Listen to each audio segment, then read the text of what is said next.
This is the award-winning car talk show in real time, your weekly go-to all things automotive place. Howdy along with Mike out of this world, Mars, King Conrad DeLong, Jeffrey Zekin. I'm Don Armstrong. Glad that you could join us on this Saturday. If you haven't heard, we're giving away gift certificates to the Black Bear Diners. We're going to give two $40 gift certificates. Yeah, 2 fours. So shoot us an email with your name and a way to get a hold of you, and we're going to pick a couple of winners in the next hour, and we're going to announce them here, and we're going to get these in the mail to you so you can enjoy them over the Christmas holidays. All right. So I'm just going to go ahead and read this because it kind of is a nice little intro that's already written for me, so why not? So with days getting shorter, nights getting longer, many drivers will find themselves on dark roads, limited visibility more often in the coming months. According to the National Safety Council, fatal accidents are 3 times more likely to happen at night. I did not know that. No, it doesn't surprise me. Now, joining us via Zoom is a fellow by the name of Gregg Bibbo. Greg, good morning to you. Thanks so much for joining us. Good morning, gentlemen. And I have to tell you that the lighting there is very good, and I'm sure that you had a lot to do with that.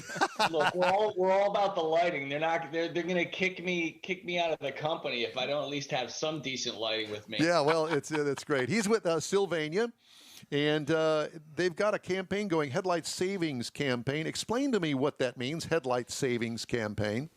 Headlight savings time. We're basically making a bit of a play off of daylight savings time. Because gotcha. Right around the time that you're turning your clocks back is when people are driving more in the dark. They're driving to and from work in the dark. They're driving around to get Christmas presents in the dark, and you're putting about 2/3 of your burn time on your headlights from October to March. So, wow.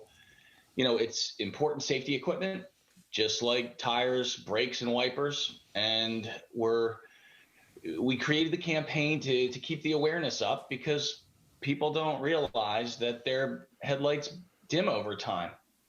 Well, I have to tell you that there are a couple of things that come to mind. First of all, there are a lot of people that don't use the automatic feature on their headlight switches anymore.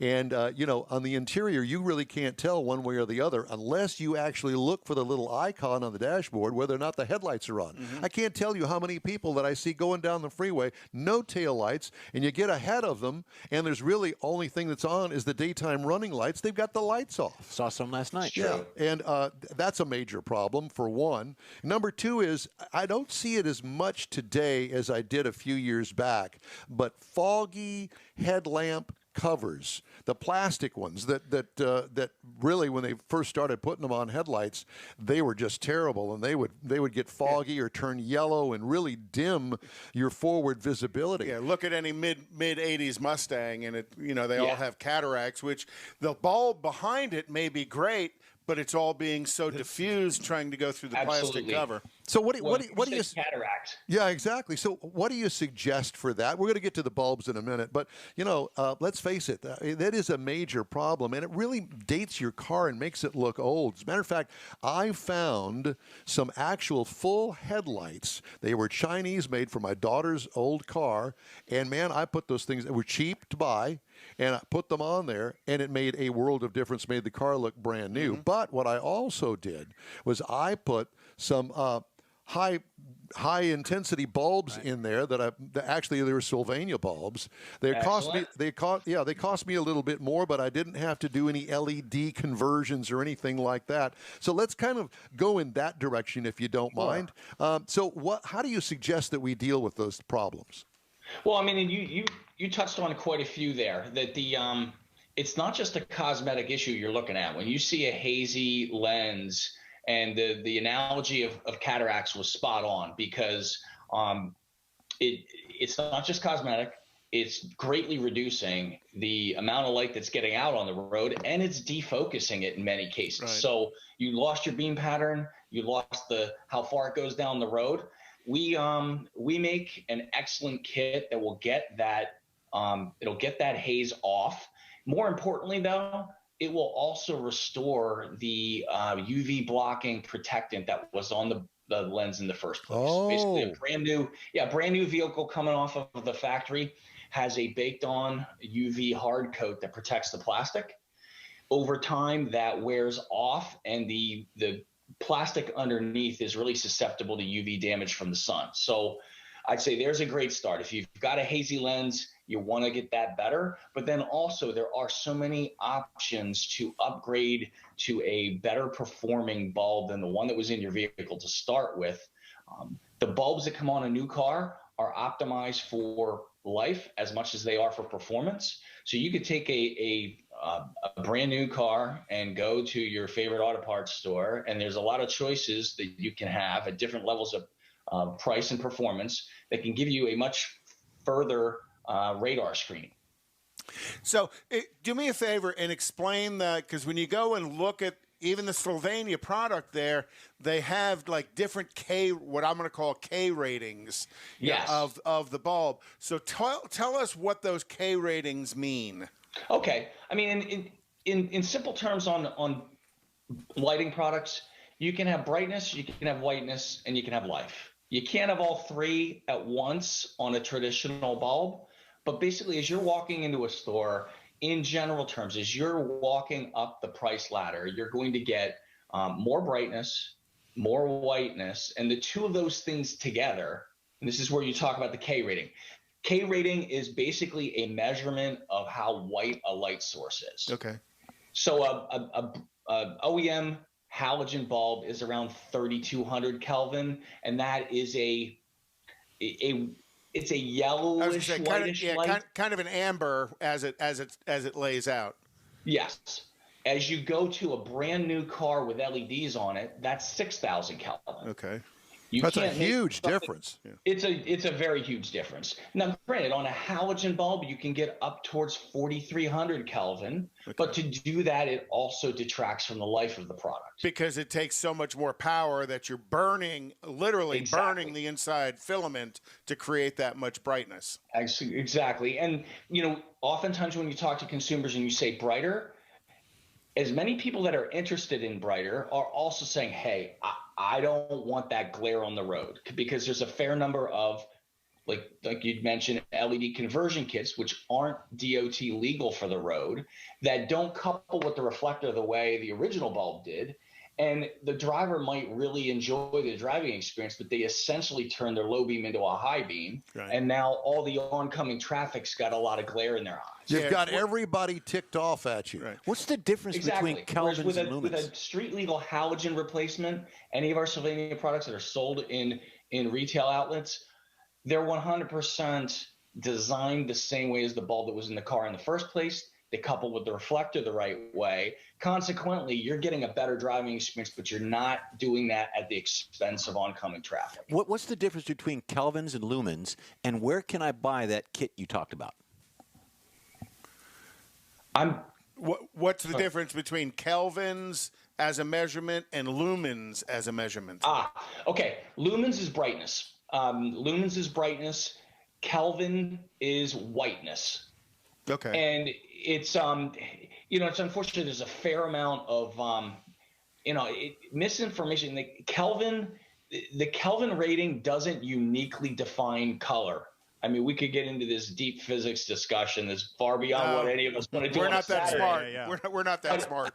So I mean, just in simple terms, 6,000 Kelvin is really reserved for LED. You can't get to that kind of temperature with a halogen or an HID light source. So your traditional light sources stay around 4,000 Kelvin, maybe a little more for them to still be legal and white.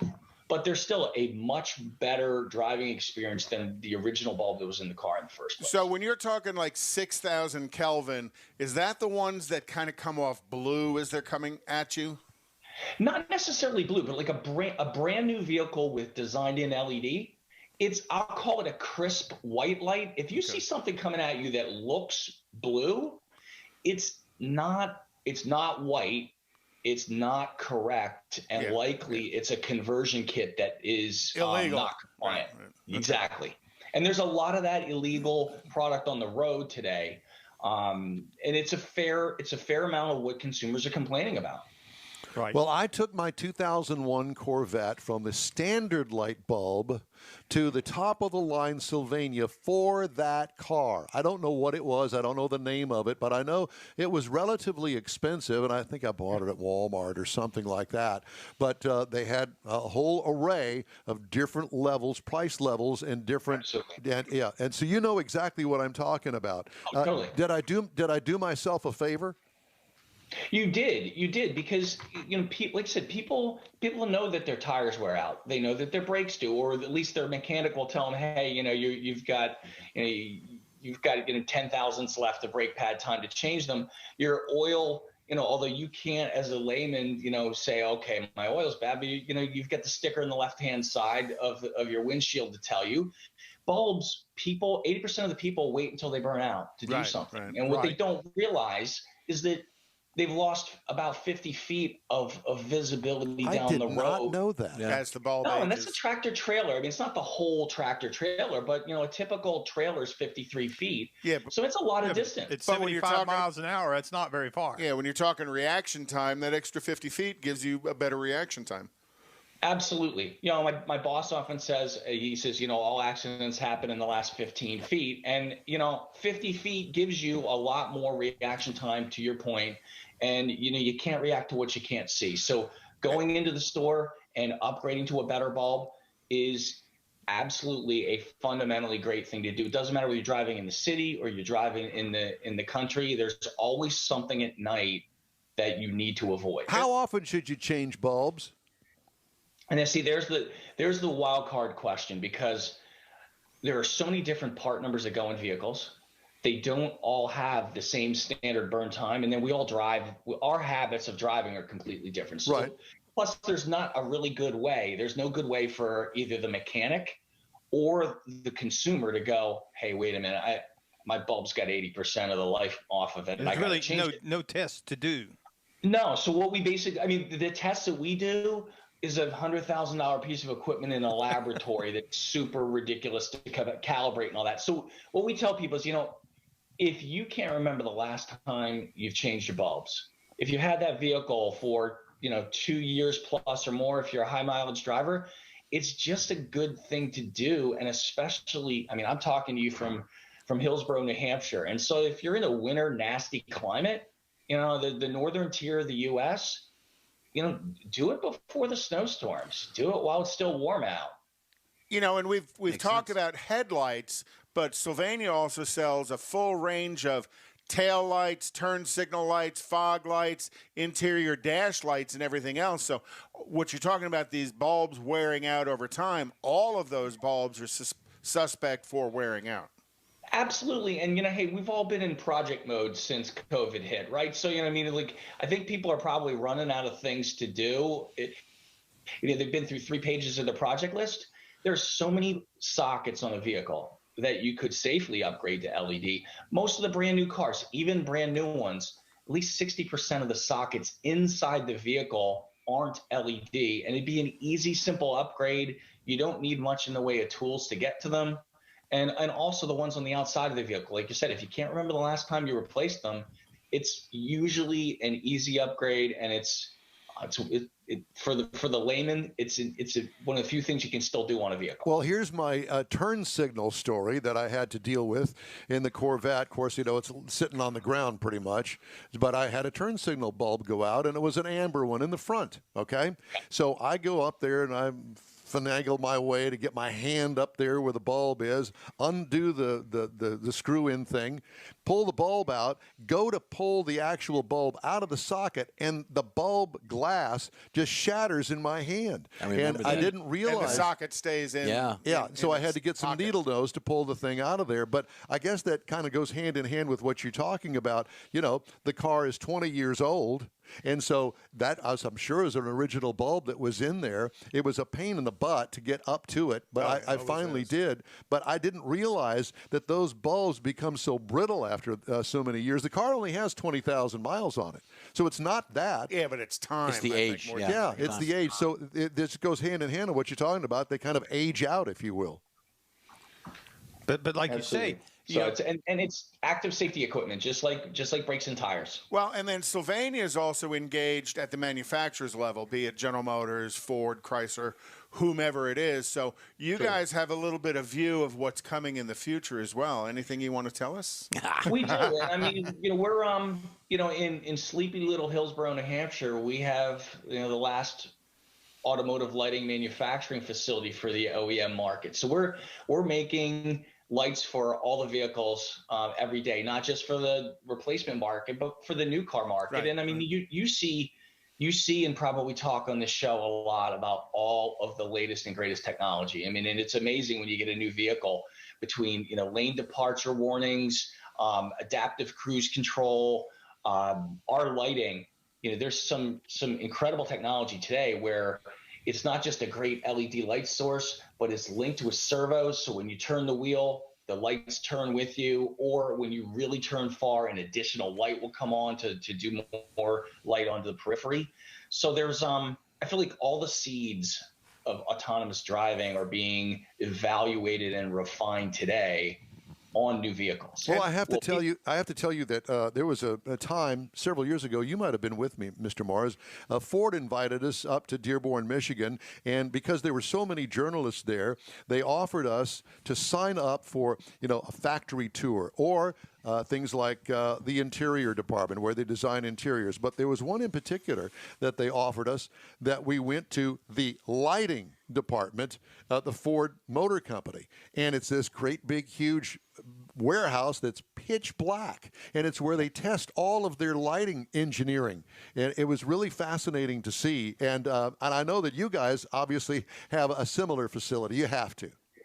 We do, and oftentimes our engineers are working hand in hand with theirs when they're in the embryo stages of designing the front end of the vehicle. So we'll do all kinds of very sophisticated modeling of our light sources combined with what they're trying to do with the front end, because your lighting often is the jewelry of the vehicle at night. Very much. And in many cases, you can tell the manufacturer of the vehicle from 300-400 feet away as it's coming at you.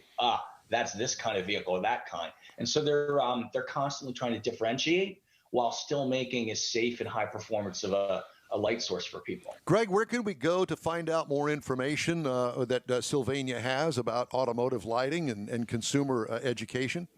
You can find all that on our website, SylvaniaAutomotive.com.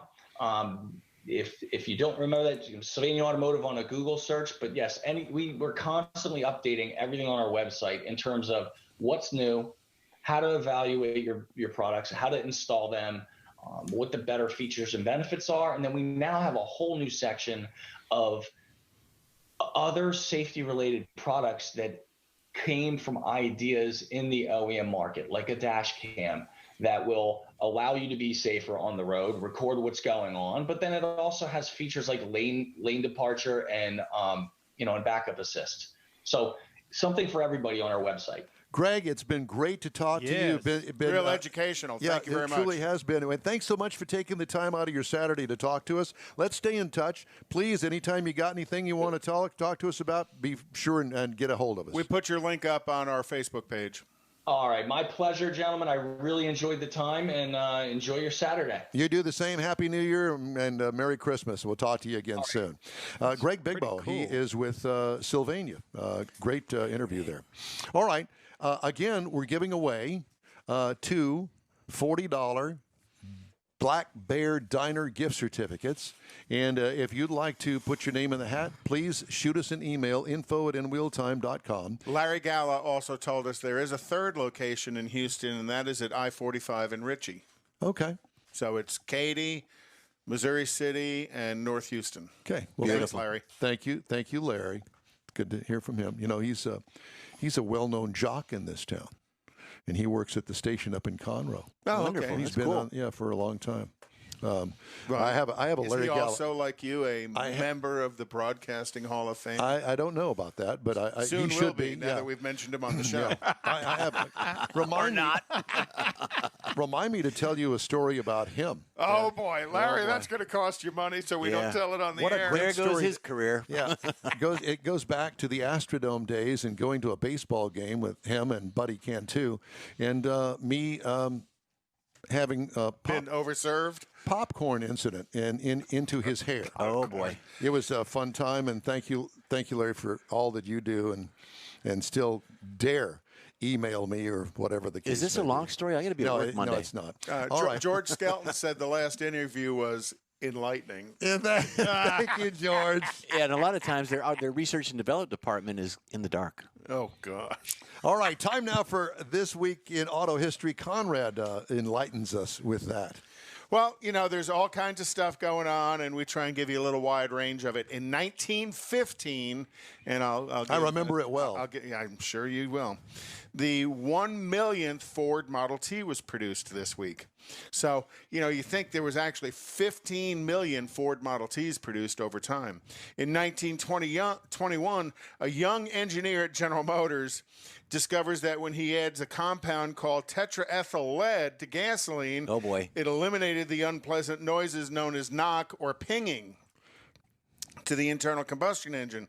So he could hardly have imagined that years later, after more than 5 decades of the oil companies would saturate the gasoline they sold with lead to find out that it was a deadly poison. Thank you, General Motors. I used to work for them, so I can say that. Oh, boy. In 1931... With a scowl on his face. In 1931, the final Ford Model A was produced. That's a cool-looking car. Yeah, very, very cool-looking car. And then in 1945... I think I've got a coupe version of the Model A is going to show up here in a second. No minivans? No, they didn't do a minivan, but they did that, and that's pretty cool. And you see like a lot the of color. those. Yeah, you see a lot of those without the roof on and without the fenders on as well.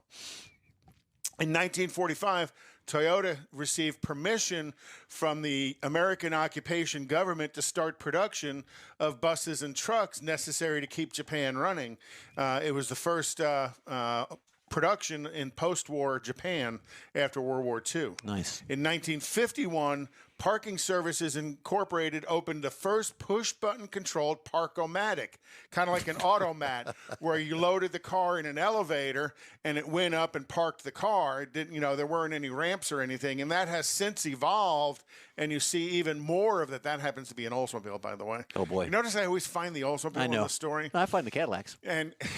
But you'll see, they still use this technology in other places around the world, where the car basically goes up like what's the car vending Carvana. machine? Carvana. Well, they may park 500 or 600 cars in some of these. In some of these where in the new technology is the elevator goes up the middle and it swings around and parks the car. In areas that are pretty tight for space, you just go vertical, and here you go. It's kind of like parking in an old mailbox system inside an apartment complex. So that elevator does go all the way to the top. The elevator does go all the way to the top. In 1955, the federal government standardized license plates throughout the United States. You can see all of these behind us here. Don has absconded through the years. So all states have the same size. I thought that was his homework. That was his homework. So, previous to that, everybody had different sizes and shapes.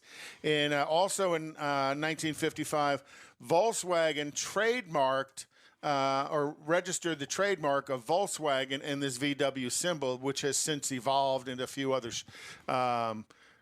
colors, but not the shape has stayed the same since the inception.